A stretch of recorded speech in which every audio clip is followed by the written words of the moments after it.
والمسؤول ما على بالوش، والشعب كيموت والمسؤول ما على بالوش.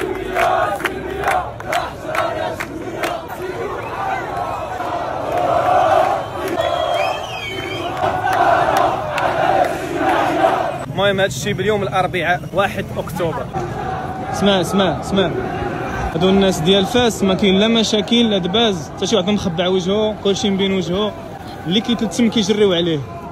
عندك يصحاب لك الامن اللي كيجري عليه، اللي كيتلتم كيجريو عليه المواطنين اللي كاينين في هذا الاحتجاج. الا كنتي ملتم ما غاتمشيش في الاحتجاج، خاصك تكون مبين وجهك وتتكلم على حقك، ما دير لا شغب لا حتى شي حاجه. هذا اليوم الثالث على التوالي.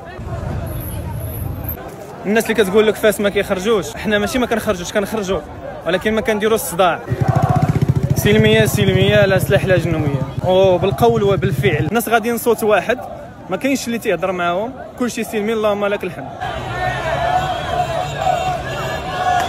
غنهيجوا على البحر ولكن بلا صداع بلا مشاكل.